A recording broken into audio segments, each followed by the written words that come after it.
हे दोस्तों, welcome to our YouTube channel magical education once again. आज का हमारा ये वीडियो सीटेट के क्वेश्चंस का कलेक्शन है और ये हमारे सीटेट क्वेश्चन कलेक्शन सीरीज का सेकंड पार्ट है। आपको ऐसे ही कई सारे पार्ट्स मिलते रहेंगे और अधिक से अधिक वीडियोस देखने के लिए हमारे चैनल को सब्सक्राइब करें। सब्सक्राइब करने के बाद नोटिफिकेशन बेल ऑन कर दे। इससे आपको हमारे आने वाले सभी वीडियोस के बारे में नोटिफाई किया जाएगा और आप टाइम टू टाइम सभी वीडियोस देख पाएंगे। और हाँ फ्रेंड्स, अगर आपको हमारे वीडियो पसंद आए तो हमारे वीडियो को लाइक करें, कमेंट करें और हाँ शेयर करें। शेयर करने से ज़्यादा लोग हमसे जुड़ पाएंगे और इस वीडियो का लाभ उठा पाएंगे। तो चलिए शुरू करते हैं अपना आज के वीडियो का पहला प्रश्न। हमारा पहले प्रश्न में हमें एक पैराग्राफ दिया गया है और इस पैराग्राफ पे आगे कुछ क्वेश्चंस आएंगे और हमें उनका आंसर देना पड़ेगा। तो चलिए पहले पैराग्राफ पढ़ते हैं। शिक्षा आज दुविधा के अजब दोराहे पर खड़ी है। एक रास्ता चकाचौंध का है, मृग तृष्णा का है। बाजार की मृग तृष्णा शिक्षार्थी को लोभ लालच देकर अपनी तरफ दौड़ाते रहने को विवश करने को उतारू खड़ी है। बाजार के इन ललचाने वाले रास्तों पर आकर्षण है, चकाचौंध है और सम्मोहित कर देने वाले सपने हैं। दूसरी तरफ शिक्षा का साधना मार्ग है जो शांति दे सकता है, संतोष दे सकता है और हमारे आत्मत्व को प्रबल करता हुआ विमल विवेक दे सकता है। निश्चित ही वो मार्ग श्रेयस्कर है, मगर अपनी ओर आकर्षित करने वाले बाजार का मार्ग प्रेयस्कर है। इस दोराहे पर खड़ा शिक्षार्थी बाजार को चुन लेता है। लाखों करोड़ों लोग आज इसी रास्ते के लालच में आ गए हैं और शिक्षा के भंवरजाल में फंस गए हैं। बाजारों की खूबी यह है कि वह फंसने का एहसास किसी को नहीं होने देता और मनुष्य लगातार फंसता चला जाता है। किसी को यह महसूस नहीं होता कि वह दलदल में है, बल्कि महसूस यह होता है कि बाजार द्वारा दिए गए पैकेज के कारण वह सुखी है। यह अलग बात है कि सच्चा सुख क्या है और सुख का भ्रम क्या है। जरूरत विचार करने की है। सवाल यह है कि बाजार विचार करने का भी अवकाश देता है कि नहीं। ये रहा हमारा पैराग्राफ। चलिए अब इस पे बेस्ड कुछ क्वेश्चंस देख लेते हैं। तो हमारा पहला क्वेश्चन है गद्यांश के आधार पर कहा जाता है कि ऑप्शंस देखिए, भौतिकतावादी सोच हावी नहीं हो रही है। लोग दूसरे को ठगने में आनंदित होते हैं। भौतिकतावादी सोच हावी हो रही है। लोग सांसारिक जीवन जीना पसंद करते हैं। तो फ्रेंड्स, गद्यांश के आधार पर ये कहा जा सकता है कि आधुनिक युग में भौतिकतावादी सोच हावी हो रही है। इसीलिए हमारा ऑप्शन 3 यानी कि भौतिकतावादी सोच हावी हो रही है सही ऑप्शन होगा। अगला प्रश्न देखिए, आकर्षण का विलोम शब्द क्या है? ऑप्शंस गुरुत्वाकर्षण, विकर्षण, संघर्षण और उत्कर्ष। तो फ्रेंड्स, आकर्षण शब्द का विलोम शब्द विकर्षण है। इसीलिए हमारा ऑप्शन सेकंड यानी कि विकर्षण सही ऑप्शन है। अगला प्रश्न है, मृग तृष्णा का तात्पर्य क्या है? ऑप्शन हिरणों की प्यास का सामूहिक नाम, किसी को फंसाने का षड्यंत्र, दूर से ललचाने वाली वस्तु का भ्रम, देर से लगी हुई प्यास का एहसास। तो जो हमारा पैराग्राफ दिया गया था उससे ये स्पष्ट है कि मृग तृष्णा का जो तात्पर्य है वो दूर से ललचाने वाली वस्तु, इसीलिए ऑप्शन थर्ड यानी कि दूर से ललचाने वाली वस्तु का भ्रम सही ऑप्शन होगा। अगले प्रश्न पे चलिए और अगला प्रश्न क्या है, लेखक ने शिक्षा के संदर्भ में किस बात को महत्व दिया है? ऑप्शंस देखिए, शिक्षार्थी को, विवेक को, बाजार को, साधना को। तो लेखक ने शिक्षा के संदर्भ में दो रास्ते बताए हैं। एक वो वाला रास्ता है जो चकाचौंध का है, लेकिन दूसरा वाला रास्ता कौन सा है? साधना का। तो दूसरा मार्ग जो है वो हमें शांति देता है, संतोष देता है, विवेक देता है। और इसीलिए हमारा जो फर्स्ट ऑप्शन है, लेखक ने शिक्षा के संदर्भ में किस बात को महत्व दिया है, तो ऑप्शन फर्स्ट यानी शिक्षार्थी को सही ऑप्शन होगा। अगला, दूसरी तरफ शिक्षा का साधना मार्ग है, तो पहली तरफ क्या है? ऑप्शंस क्या क्या है हमारे? दुविधा का दोराहा और भटकाव, दलदल में फंसे होने का एहसास, बाजार की चकाचौंध, सम्मोहन और सपने, एक अच्छा पैकेज और सुख शांति। तो जैसा कि हमने पैराग्राफ में पढ़ा था कि पहला जो रास्ता है वो बाजार की चकाचौंध, सम्मोहन और सपने हैं। दूसरा रास्ता शिक्षा का साधना मार्ग है। इसीलिए हमारा जो ऑप्शन थर्ड है यानी कि बाजार की चकाचौंध, सम्मोहन और सपने, ये सही ऑप्शन होगा। अगला प्रश्न क्या है, निम्न में से कौन सी विशेषता बाजार की नहीं है? ऑप्शंस, बाजार लोगों को अपने आकर्षण से बांधता है, बाजार लोगों को सुख शांति देता है, बाजार एक दलदल की तरह है, बाजार सुखी होने का भ्रम पैदा करता है। तो फ्रेंड्स, जो हमारा गद्यांश दिया हुआ था उसके अनुसार बाजार लोगों को सुख शांति नहीं देता है, इसीलिए जो हमारा सेकंड ऑप्शन है यानी कि बाजार लोगों को सुख शांति देता है, यह गलत ऑप्शन होगा। अगले प्रश्न की ओर बढ़ते हैं और हमारा अगला प्रश्न है, गद्यांश के अनुसार लोग बाजार को चुनते हैं क्योंकि, ऑप्शन देखिए, सभी लोग लालची हैं, लोग बाजार से प्रेम करते हैं, बाजार में आकर्षण है, लोग के पास धन संपत्ति की कमी है। तो फ्रेंड्स, जो हमारा गद्यांश था उसके अनुसार लोग बाजार को इसीलिए चुनते हैं क्योंकि बाजार में आकर्षण है, चकाचौंध है, इसीलिए ऑप्शन थर्ड यानी कि बाजार में आकर्षण है, यह सही ऑप्शन होगा। चलिए नेक्स्ट क्वेश्चन की तरफ बढ़ते हैं। अगला प्रश्न, पाठ्य पुस्तक को आधार बनाकर पूछे जाने वाले प्रश्न, ऑप्शन, पाठ में दिए गए तथ्यों पर ही आधारित होने चाहिए, पाठ की विषय वस्तु का विस्तार करने वाला होना चाहिए, लिखावट को सुंदर बनाने में सहयोगी होने चाहिए, स्मरण शक्ति को समृद्ध करने वाले होने चाहिए। तो फ्रेंड्स, जो हमारे पाठ्य पुस्तक को आधार बनाकर पूछे जाने वाले प्रश्न होते हैं वो ऐसे होने चाहिए कि उसमें पाठ्य की विषय वस्तु का विस्तार होना चाहिए, इसलिए हमारा ऑप्शन सेकंड यानी कि पाठ्य की विषय वस्तु का विस्तार करने वाला होना चाहिए, ये ऑप्शन सही होगा। अगला प्रश्न है, संदर्भ के अनुसार शब्दों के उपयुक्त चयन संबंधी त्रुटियों को दूर करने के लिए सर्वाधिक कारगर तरीका क्या है? तो ऑप्शंस देखिए, व्याकरण की विविध पुस्तकें पढ़ना, विविध शब्दों का वाक्य प्रयोग करवाना, विविध शब्दों की सूची याद करवाना, विविध भाषा प्रयोग से परिचित कराना। तो फ्रेंड्स, इसके लिए हमारा ऑप्शन 4 यानी कि विविध भाषा प्रयोग से परिचित कराना ही सबसे सही तरीका होगा, सबसे कारगर तरीका होगा, इसलिए ऑप्शन 4 सही ऑप्शन है। अगला प्रश्न है, श्यामला केवल उन्हीं प्रश्नों के उत्तर लिखती है जो उसने याद किए होते हैं, इसका कारण क्या हो सकता है? ऑप्शन देखिए, उसकी स्मरण शक्ति बहुत तेज है, उसकी विचार प्रक्रिया अव्यवस्थित है, उसमें कल्पनाशीलता जैसे गुण का अभाव है, उसकी कक्षा में सब ऐसा ही करते हैं। तो फ्रेंड, श्यामला केवल उन्हीं प्रश्नों के उत्तर इसीलिए लिखते हैं जो कि उसने याद किए हैं क्योंकि वो और कल्पना नहीं कर पाती है, इसीलिए ऑप्शन थर्ड यानी कि उसमें कल्पनाशीलता जैसे गुण का अभाव है, ये सही ऑप्शन होगा। अगले प्रश्न की ओर बढ़ते हैं और अगला प्रश्न है, किस तरह के बच्चों को हिंदी भाषा सीखने में सबसे अधिक कठिनाई का सामना करना पड़ता है? ऑप्शंस देखिए, जिनकी मातृभाषा हिंदी से भिन्न है, जिनकी मातृभाषा सरल है, जिनकी मातृभाषा हिंदी के समान है, जिनकी मातृभाषा मानक हिंदी नहीं है। तो ऐसे बच्चों को हिंदी भाषा सीखने में अधिक कठिनाई का सामना करना पड़ता है जिनकी मातृभाषा हिंदी नहीं होती है। ठीक है, जैसे अगर किसी की मातृभाषा इंग्लिश है तो उसे हिंदी सीखने में ज्यादा कठिनाई का सामना करना पड़ेगा, इसलिए हमारा ऑप्शन फर्स्ट यानी कि जिनकी मातृभाषा हिंदी से भिन्न है, सही ऑप्शन होगा। अगला प्रश्न है कि बच्चों की भाषा क्षमता का आकलन करने की दृष्टि से निम्नलिखित में से कौन सा प्रश्न सर्वाधिक उपयोगी एवं सार्थक है? ऑप्शंस, नीचे दिए गए शब्दों के वचन बदलिए, तितली, चूहा, निम्नलिखित वाक्यों को पढ़कर सुनाइए, मुझे कहानी सुनाना अच्छा लगता है, फेरी वालों की आवाजें सुनिए और किसी एक का कक्षा में अभिनय करके दिखाइए, और फोर्थ ऑप्शन है कि नीचे लिखे शब्दों को पढ़कर सुनाइए, जंगल, धरती। तो फ्रेंड्स, बच्चों की भाषा क्षमता का आकलन करने के लिए सबसे उपयोगी और सार्थक प्रश्न ये होगा कि उन्हें टास्क दिया जाए कि फेरी वालों की आवाजें सुनिए और किसी एक का कक्षा में अभिनय करके दिखाइए, इससे हम उनकी भाषा क्षमता का आकलन अच्छे प्रकार से कर पाएंगे, इसलिए ऑप्शन थर्ड यानी कि फेरी वालों की आवाजें सुनिए और उनमें से किसी एक का कक्षा में अभिनय करके दिखाइए, ये सही ऑप्शन होगा। आइए अगले प्रश्न की तरफ चलते हैं और अगला प्रश्न यह है कि सभी भाषाई कुशलताएं, ऑप्शंस, एक दूसरे से अलग हैं, एक दूसरे से बढ़कर हैं, एक दूसरे को प्रभावित नहीं करती है, एक दूसरे से संबंध है। तो फ्रेंड्स, सभी भाषाई कुशलताएं एक दूसरे से संबद्ध है, इसीलिए हमारा ऑप्शन 4 यानी कि एक दूसरे से संबद्ध है, सही ऑप्शन है।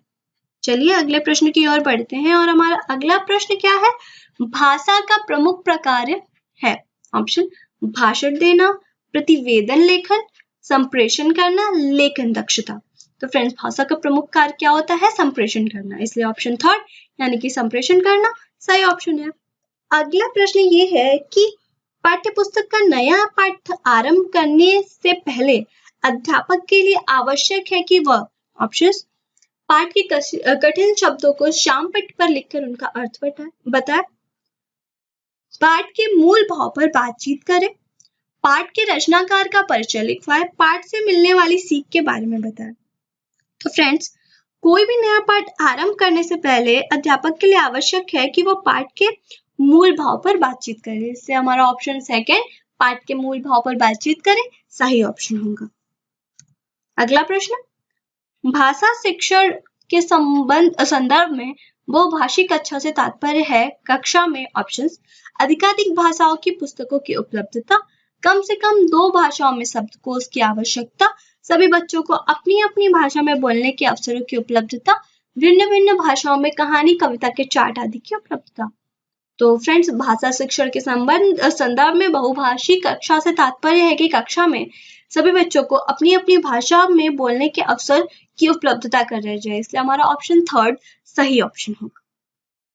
अगला क्वेश्चन है कि व्याकरण के ज्ञान का मुख्य उद्देश्य क्या है? ऑप्शंस व्याकरणिक बिंदुओं की परिभाषा याद करना, भाषा प्रयोग में अति शुद्धतावादी होना, व्याकरणिक तत्वों की सूची बनाना, भाषा प्रयोग में व्याकरण का ध्यान रखना। तो फ्रेंड्स, व्याकरण के ज्ञान का मुख्य उद्देश्य क्या है? कि भाषा प्रयोग में व्याकरण का ध्यान रखना, इसलिए हमारा ऑप्शन फोर्थ सही ऑप्शन होगा। अगला प्रश्न क्या है? अनुस्वार एवं अनुनासिक का प्रयोग करने संबंधित त्रुटियों को दूर किया जा सकता है। ऑप्शन स्वयं सही उच्चारण का आदर्श प्रस्तुत कर, अनुस्वार वाले शब्दों की सूची बनाकर, अनुनासिक के नियम बताकर, छपी सामग्री से समृद्ध वातावरण देकर। तो फ्रेंड्स, अनुस्वार व अनुनासिक का प्रयोग करने संबंधित त्रुटियों को दूर करने के लिए छपी सामग्री से संबंधित वातावरण प्रदान किया जाना चाहिए, इसीलिए हमारा ऑप्शन 4 जो कि है छपी सामग्री से समृद्ध वातावरण देना, वो सही ऑप्शन होगा। अगला प्रश्न देखते हैं, शैक्षिक प्रक्रियाओं के मूल्यांकन के संदर्भ में आप किस कथन से सहमति प्रकट करेंगे? ऑप्शंस बच्चों को पास फेल करना, वास्तव में व्यवस्थागत विफलताओं को बच्चों के सिर मढ़ना है। सेकंड, परीक्षा और फेल हो जाने का डर वास्तव में बच्चों के लिए प्रेरणा का स्रोत बनकर काम करता है। थर्ड, कक्षा 8 तक विद्यार्थियों को फेल नहीं करने के प्रावधान के कारण देश में शिक्षा का स्तर गिर रहा है। फोर्थ, कक्षा 8 तक विद्यार्थियों को फेल न किए जाने के प्रावधान के कारण ही विद्यार्थी सीख नहीं पा रहे हैं। तो फ्रेंड्स, इसका सही ऑप्शन होगा बच्चों को पास फेल करना वास्तव में व्यवस्थागत विफलताओं को बच्चों के सिर मढ़ना है, इसलिए फर्स्ट ऑप्शन सही ऑप्शन है। अगला प्रश्न है, उच्च प्राथमिक स्तर पर लेखन क्षमता का आकलन करते समय आप किन बिंदुओं को सर्वाधिक महत्व देंगे? ऑप्शंस वर्तनीगत शुद्धता, विचारों की मौलिकता, तत्सम शब्दावली, मिश्रित वाक्य संरचना। तो फ्रेंड्स, उच्च प्राथमिक स्तर पर लेखन क्षमता का आकलन करते समय सबसे ज्यादा महत्व देने वाले बिंदु होते हैं विचारों की मौलिकता, इसलिए हमारा ऑप्शन सेकंड विचारों की मौलिकता सही ऑप्शन है। अगला प्रश्न है, सीखने सिखाने की प्रक्रिया के संदर्भ में आप किस कथन से सहमत हैं? ऑप्शंस जो बच्चे पिछली कक्षा की बातें नहीं सीख पाए हैं वे अगली कक्षा में और पिछड़ जाएंगे, अतः उन्हें उसी कक्षा में रोक देना चाहिए। सेकंड, बच्चों को किन्हीं अवधारणाओं को न सीखने के कारण फेल करके रोकना उचित ही है। थर्ड, जो बच्चे किसी कक्षा में नहीं सीख पाए हैं उन्हें फेल करके रोकने से जरूरी नहीं कि वे सीखी जाए। फोर्थ, एक कक्षा में हम जो सीखते हैं उसके सभी अंश अगली कक्षा के लिए अनिवार्य बुनियाद होते हैं। तो फिर सीखने सिखाने की प्रक्रिया के संदर्भ में एक कक्षा में जो हम सीखते हैं उसके सभी अंश अगली कक्षा के लिए अनिवार्य बुनियाद तो होते ही हैं, लेकिन ये जरूरी नहीं होता है कि अगर बच्चे नहीं सीख पाए हैं तो उन्हें फेल करने से वो सीख जाएंगे, इसलिए जो हमारा थर्ड ऑप्शन है वो सही ऑप्शन है, यानी कि जो बच्चे किसी कक्षा में नहीं सीख पाए हैं उन्हें फेल करके रोकने से जरूरी नहीं है कि वो सीखी जाए। अगला प्रश्न, कक्षा 8 के लिए पाठ्यपुस्तक का निर्माण करते समय महत्वपूर्ण है कि पाठों की संख्या सीमित होना, विधागत विविधता होना, सभी व्याकरणिक तत्वों का समावेश, प्रसिद्ध लेखकों की रचनाएं। तो फ्रेंड्स, जब चार्ट के पाठ्य पुस्तक का निर्माण किया जाए तो सबसे महत्वपूर्ण बात होती है कि विधागत विविधता होनी चाहिए उसमें। इससे हमारा ऑप्शन सेकंड विधागत विविधता सही ऑप्शन होगा। ठीक, अब अगले प्रश्न की तरफ बढ़ेंगे हम लोग, और अगला प्रश्न में फिर से एक पाठ्यांश और इसके आगे इसी पे बेस्ड कुछ क्वेश्चंस आएंगे जैसे हम लोग अभी पहले किए थे फर्स्ट क्वेश्चन में। आइए पढ़ते हैं। मेरे मकान के आगे चौराहे पर, ढाबे के आगे फुटपाथ पर खाना खाने वाले लोग बैठते हैं। रिक्शे वाले, मजदूर, फेरी वाले, कबाड़ी वाले, आना जाना लगा ही रहता है। लोग कहते हैं आपको बुरा नहीं लगता? लोग सड़क पर गंदा फैला रहे हैं और आप इन्हें बर्दाश्त कर रहे हैं। इनके कारण पूरे मोहल्ले की आबो हवा खराब हो रही है। मैं उनकी बातों को हल्के में ही लेता हूँ। मुझे पता है कि जहाँ जो लोग जुटते हैं वो गरीब होते हैं, अपने काम धाम के बीच रोटी खाने चले आते हैं और खाकर चले जाते हैं। ये आमतौर पर बिहार से आए गरीब ईमानदार लोग हैं जो हमारे इस परिसर के स्थायी सदस्य हो गए हैं। ये उन अशिष्ट अमीरों से भिन्न है जो साधारण सी बात पर हंगामा खड़ा कर देते हैं। लोगों के पास पैसा तो आ गया पर धनी होने का शऊर नहीं आया। अधजल गगरी छलकत जाए कि तर्ज पर इनमें दिखावे की भावना उबाल खाती है। असल में यह ढाबा हमें भी अपने माहौल से जोड़ता है। मैं लेखक हूं तो क्या हुआ, गांव के एक सामान्य घर से आया हूँ, व्यक्ति हूँ। बचपन में गांव घरों की गरीबी देखी है और भोगी भी है। खेतों की मिट्टी में रमा हूँ, वह मुझ में रमी है। आज भी उस मिट्टी को झाड़ झूड़ कर भले ही शहरी बनने की कोशिश करता हूँ पर बन नहीं पाता। वह मिट्टी बाहर से चाहे न दिखाई दे, अपनी महक और रसमयता से वह मेरे भीतर बसी हुई है। इसीलिए मुझे मिट्टी से जुड़े ये तमाम लोग भाते हैं। इस दुनिया में कहा सुनी होती है, हाथापाई भी हो जाती है, लेकिन कोई किसी के प्रति गांठ नहीं बांधता। दूसरे तीसरे ही दिन परस्पर हंसते बतियाते और एक दूसरे के दुख दर्द में शामिल होते दिखाई पड़ते हैं। ये सभी कभी न कभी एक दूसरे से लड़ चुके हैं, लेकिन कभी इसके प्रतीति नहीं होती कि ये लड़ चुके हैं। कल के गुस्से को अगले दिन धूल की तरह झाड़कर फेंक देते हैं। चलिए इस पे कुछ जो क्वेश्चंस हैं उनको पढ़ते हैं। गांठ बांधना का क्या अर्थ है? ऑप्शंस देखिए। गांठ लगाना, संभाल कर रखना, मन में रखना, क्रोध करना। तो फ्रेंड्स, गांठ बांधना का मतलब होता है मन में रखना, इसलिए हमारा ऑप्शन थर्ड जो है वो सही ऑप्शन होगा। अगला प्रश्न देखिए। इस दुनिया में कहा सुनी होती है। इस जो हमारा वाक्य है इसमें इस दुनिया का संकेत है। शहर से गांव आ बसे मजदूरों की दुनिया, गांव से शहर आ बसे गरीब, लेखक को उकसाने वाले पड़ोस, अमीर किंतु अशिष्ट लोग। तो फ्रेंड्स, इस दुनिया में कहा सुनी होती है, मैं इस दुनिया से आशय है वे लोग जो गांव से शहर आ बसे हैं और जो गरीब हैं, इसलिए हमारा ऑप्शन सेकंड यानी कि गांव से शहर आ बसे गरीब। अगला प्रश्न, अधजल गगरी छलकत जाए किसके संदर्भ में कहा गया? ऑप्शन, लेखक जैसे प्रबुद्धों के लिए, गांव से शहर आकर कमाई करने वालों के लिए, अनपढ़ ग्रामीणों के लिए, अमीर बन गया असभ्य लोगों के लिए। तो फ्रेंड्स, अधजल गगरी छलकत जाए लोकाक्ति का प्रयोग अमीर बन गया असभ्य लोगों के लिए किया गया, इसलिए हमारा ऑप्शन 4 यानी कि अमीर बन गया असभ्य लोग सही ऑप्शन है। अगला प्रश्न, धूल की तरह झाड़कर फेंक देने का आशय क्या है? दूसरों को दे देना, छोटों की उपेक्षा करना, पूरी तरह भुला देना, सफाई से रहना। तो फ्रेंड्स, धूल की तरह झाड़ देने का आशय है पूरी तरह भुला देना, इसलिए हमारा ऑप्शन थर्ड यानी कि पूरी तरह भुला देना सही ऑप्शन होगा। अगले प्रश्न की तरफ बढ़ते हैं। तो अगले प्रश्न में ये प्रश्न है कि लोग लेखक से क्यों पूछते हैं कि आपको बुरा नहीं लगता? क्योंकि ऑप्शन, वे लेखक से रुष्ट रहते हैं, वे लोग आसपास गंदगी बिखेर देते हैं, उन्हें गरीबियों से मेलजोल पसंद नहीं, वे लोग गंदे हैं। तो जो हमारा पाद्यांश दिया गया था उसके अकॉर्डिंग अगर हम देखें तो लोग लेखक को कहते हैं आपको बुरा क्यों नहीं लगता? वो इसलिए कहते हैं क्योंकि जो लोग होते हैं वे आसपास गंदगी बिखेर देते हैं, इसलिए हमारा ऑप्शन सेकंड, वे लोग आसपास गंदगी बिखेर देते हैं, ये सही ऑप्शन।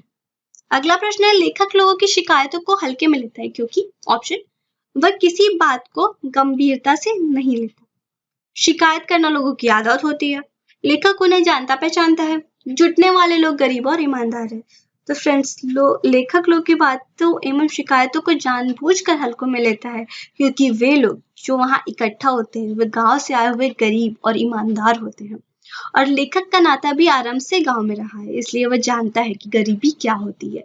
इसलिए हमारा ऑप्शन 4 यानी कि जुटने वाले लोग गरीब और ईमानदार होते हैं, ये हमारा सही वाला ऑप्शन है। अगला प्रश्न, साधारण बात पर भी हंगामा कौन खड़ा कर देते हैं? ऑप्शन देखिए, अशिष्ट रेहड़ी पटरी वाले, लेखक के परिचित लोग, गांव से आए गरीब मजदूर, अमीर किंतु असभ्य लोग। तो साधारण बात पर हंगामा कर देने वाले लोग अमीर किंतु असभ्य होते हैं, जो धनी तो हो गए पर उन्हें सब्र नहीं आया। ये हमने पैसेज पढ़ा था, इसीलिए इस क्वेश्चन का आंसर जो होगा वो ऑप्शन 4 होगा, अमीर किंतु असभ्य लोग। अगला प्रश्न देखिए, प्रस्तुत गाद्यांश साहित्य की किस विधा के अंतर्गत आएगा? ऑप्शंस, जीवनी, कहानी, संस्मरण, रेखा चित्र। तो फ्रेंड्स, जो गाद्यांश है वो हमारे रेखा चित्र के अंतर्गत आएगा, इसलिए हमारा ऑप्शन 4 यानी कि रेखा चित्र सही ऑप्शन है। तो फ्रेंड्स, अगर आपको हमारी ये वीडियो अच्छा लगा हो तो हमारे चैनल को सब्सक्राइब कर लीजिए और लाइक करिए, कमेंट करिए, ज्यादा से ज्यादा शेयर करिए। अगर आपको किसी भी टॉपिक से कोई भी प्रॉब्लम होगा, अगर आपको कोई भी क्वेश्चन पूछना हो तो आप हमें कमेंट कर पूछ सकते हैं, या फिर डिस्क्रिप्शन बॉक्स में हमारी ईमेल आईडी दी गई है, आप वहां जाके हमें मेल भी कर सकते हैं और हम आपके क्वेश्चन के आंसर जल्दी से जल्दी देने की कोशिश करेंगे। ऐसे ही और से पार्ट्स के लिए हमारे चैनल को सब्सक्राइब कर लें और ऐसे ही हमारा सपोर्ट करते रहें। Thanks for watching, see you, have fun.